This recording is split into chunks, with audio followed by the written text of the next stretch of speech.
Gold, not Bitcoin, is making most out of ongoing economic crisis. On Wednesday, US-based Grayscale Bitcoin Trust released an advertisement wherein a white-collar miner cheerfully extracts a gold rock from a cave and takes it down to his bosses on Wall Street to make a few bucks. Nevertheless, he is told that the company is investing in Bitcoin instead. The poor bloke, and his shiny gold rock, is shown the door before the advertisement concludes. In the real world, however, the narrative is very different. Bitcoin, a supposed digital alternative to gold, has plunged by up to 47.39% from its year-to-date high. The drop came after the cryptocurrency's stunning climb from December 2018's low of $3,120 to June's top of $13,868. That still makes it a better performing asset than gold, which, on a year-to-date basis, is now up by 17.52%. Nevertheless, Bitcoin's massive drop in the last and currency quarter is alarming because it is taking place against a string of so-called favorable macroeconomic narratives.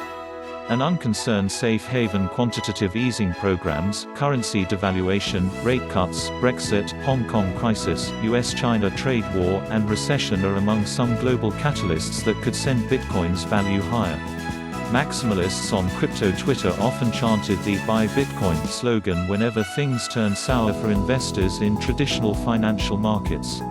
As a non-sovereign, non-correlated asset, Bitcoin promises to offer traders an umbrella against a dwindling macroeconomic sentiment, a role otherwise performed by gold during geopolitical and economic uncertainties. But barring the second quarter's impressive performance against the escalating trade war, further supported by the introduction of Facebook's Libra cryptocurrency, Bitcoin has failed to behave as a safe haven. In the third quarter, the cryptocurrency plunged by 23.01%. Bitcoin's drop continues despite favorable macroeconomic factors, gold rises, image credits, tradingview.com. Traditional is better gold, at the same time, was growing, albeit steadily. According to Oanda, the yellow metal surged by close to 4.5% in the third quarter as the oil crisis mounted, the Federal Reserve cut benchmark rates, inverted yield curve hinted recession, and uncertainties over Brexit and US-China trade deal remained. Gold's performance showed that investors were trusting traditional hedging assets, also confirmed by the bond market's roller coaster ride, another safe haven. Chris Vermeulen, the author of Wealth Building newsletter, also noted that investors might want to stay away from overly volatile assets like Bitcoin. Instead, they would go after traditional asset classes, which include stocks as well. Excerpt from his FX Empire blog post. We believe cryptos may be left on the sidelines as investors prefer more traditional assets as a measure of safety as global concerns continue to weigh on investors' minds headed into a very contentious US presidential election.